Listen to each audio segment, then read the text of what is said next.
Gracias, Beatriz. Quiero empezar agradeciendo y felicitando a Carlos Alonso Lucio y a nuestros importantes participantes, Ricardo Israel, Luis Fleischmann, Rodrigo Arboleda y Francisco Santos. El tema que hoy día se trata es realmente importante. Coloquio sobre la narrativa de la libertad y la democracia, con iniciativas para desmontar las categorías intelectuales de las dictaduras.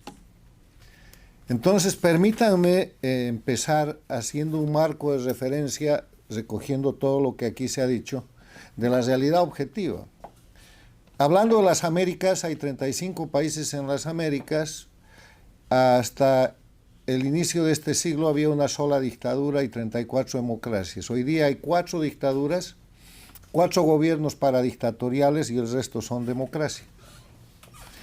El eje de confrontación en las Américas en este siglo ha sido planteado entre el crecimiento, la agresión y la expansión de la dictadura de Cuba, con el rescate y financiamiento que le da Hugo Chávez y que después convierte en el movimiento bolivariano, en movimiento del socialismo del siglo XXI, castrochavismo, para destrozar y deteriorar las democracias e ir transformando países democráticos en países bajo el modelo dictatorial del socialismo del siglo XXI.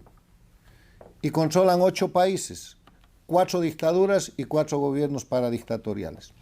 El otro elemento que hay que considerar en el marco de referencia es que el siglo XXI es un siglo que tiene por lo menos 3 características generales. Primero, es capitalista. Después de la caída del muro de Berlín y la desaparición de la Unión Soviética, el capitalismo se ha expandido y se ha impuesto en el mundo. Hasta las dictaduras son capitalistas. Rusia, Irán, China, Cuba, todos son capitalistas. Segundo, es un mundo globalizado. Y tercero, está en plena revolución tecnológica que nos lleva de la comunicación digital a la inteligencia artificial. Entonces, en medio de ese mundo del siglo XXI, obviamente, habiendo cambiado la tecnología, que es lo que genera el cambio, lo que genera una revolución por el cambio de paradigma, se están produciendo cambios en la economía, en la política, en la infraestructura y en la superestructura de la sociedad. Cierro el marco de referencia y les quiero recordar que, como aquí se ha dicho, el primer ataque de las dictaduras para destrozar las democracias se ha concentrado y todavía se concentra en el ataque a los políticos, a la organización política, a la clase política, al sistema político. Porque el momento en el que desprestigian y destrozan a la política y a los políticos, tienen el campo abierto para hacer lo que hizo Chávez en Venezuela, para hacer lo que ha hecho Evo Morales en Bolivia, para hacer lo que hizo Correa en su momento en el Ecuador, para hacer lo que Ortega y Murillo hacen y han hecho en Nicaragua. Y para hacer lo que hoy día está queriendo hacer Petro en Colombia. Entonces, en ese escenario, ¿qué es lo que hay que hacer? Lo primero que hay que hacer es diferenciar lo que es la política del crimen organizado, porque la dictadura, que es una anomalía jurídica, política, institucional y moral, porque está fundada en la violación de los derechos humanos, no puede ser equiparada en la competencia, en el marco de la democracia, como un competidor normal. O sea, hay que separar lo que es la dictadura de lo que es la democracia, y al hacer esa separación hay que señalar que la dictadura es crimen organizado. No es que el crimen organizado está tomando a las dictaduras, es que el crimen organizado es el nuevo instrumento operativo de las dictaduras. Así como en la década de los 60 y 70 fue la guerrilla, así como después esa guerrilla se volvió narcotraficante, así como después entraron al terrorismo urbano, hoy día lo que se llama crimen y crimen organizado es la nueva herramienta del llamado socialismo del siglo XXI, castrochavismo, para desestabilizar y para tratar de destrozar las democracias, porque destrozan el fundamento que es la seguridad ciudadana y la confianza en los gobiernos.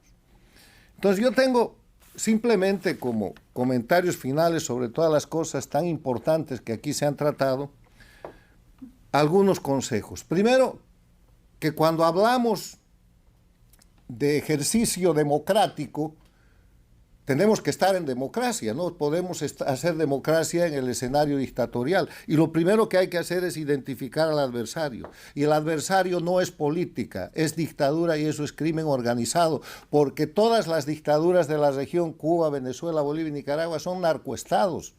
Controlan el narcotráfico. Les quiero recordar que Cuba fue el primer narcoestado de la región, ya allá en la década de los 70, 80, cuando Fidel Castro se asoció con Escobar Gaviria, el narcotraficante colombiano, y Suárez Gómez, el narcotraficante boliviano, y aunque eso terminó con el fusilamiento de La Guardia y de Ochoa, que fue una manera de tratar de lavar a Fidel Castro, nunca Cuba dejó de ser el narcoestado. Y hoy día ha vuelto a ser el narcoestado y es el narcoestado jefe.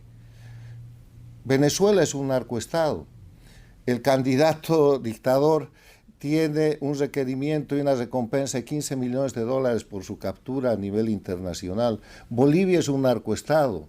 El aparato político de lo que se llama el Estado Plurinacional de Bolivia son las 6 federaciones de cultivadores de coca y productores de cocaína que se han comprado la sigla de un partido político de derecha, el Movimiento al Socialismo, el MAS, por eso es azul la supuesta izquierda en Bolivia, no es roja, y el otro narcoestado es Nicaragua. Y en ese escenario, 4 gobiernos paradictatoriales, entre los que está el de Petro en Colombia, hacen el juego y están subordinados a esas dictaduras, ayudándolos a encubrir el crimen organizado, el narcotráfico y todo lo que viene, que son actividades criminales, porque les deben el gobierno, porque sin ese financiamiento y soporte ilimitado que tiene el castrochavismo, socialismo del siglo XXI, nunca hubieran llegado al poder. Y son México, López Obrador, Colombia con Petro, Brasil con Lula, que lo sacan de la cárcel para hacerle ganar una elección, y Boric en Chile. El segundo tema es que hay que definir quién es el adversario, y el adversario en democracia puede ser un demócrata que está siendo financiado por el socialismo del siglo XXI con el dinero negro y los recursos negros ilimitados del crimen organizado. Tercero, hay que recuperar la política para la ciudadanía, separándola del crimen. No podemos nosotros pretender ganar elecciones en Venezuela, en Nicaragua, en Cuba o en Bolivia, porque son organizaciones criminales que están controlando bajo el sistema de terrorismo de Estado, una cuestión en la que no vale la ideología, en la que no vale el partido político, en la que no vale la motivación ni el entrenamiento de las juventudes, porque los meten presos, como está sucediendo con los jefes y operadores de campaña de María Corina Machado en Venezuela. En democracia todo lo que aquí se ha dicho funciona, pero cuando estamos hablando de dictadura y cuando las dictaduras amenazan los sistemas democráticos, identificar al enemigo, definir al adversario y operar en consecuencia, demostrando el otro elemento, que las democracias no son inermes, y la manera de que no sean inermes es defender los liderazgos políticos, potenciar los partidos políticos y defender la política y lo político, diferenciando, último consejo, lo que es la democracia del mal gobierno, porque estamos acostumbrados a que desde la baranda de la conspiración de las dictaduras se señale a la democracia como el defecto, cuando en verdad lo que tenemos son malos gobiernos. Entonces eso equivale a destruir el vehículo, a destruir el auto, porque el chofer es malo. Lo que hay que hacer es cambiar el chofer, y hay que trabajar en eso para que la gente entienda que en democracia es posible cambiar al gobierno. No hay que cambiar la democracia, pero en dictadura es imposible sacar al gobierno que oprime, viola los derechos humanos y lleva a los países a la miseria. Mi mensaje es simplemente distinguir dictadura de democracia. Todo lo dicho funciona para la democracia, pero hay 4 países que están bajo el oprobio de las dictaduras, en los que los liderazgos democráticos deberían ocuparse en rescatar, y yo creo que el primer paso es señalarlos como crimen organizado, porque eso es lo que son. Muchas gracias.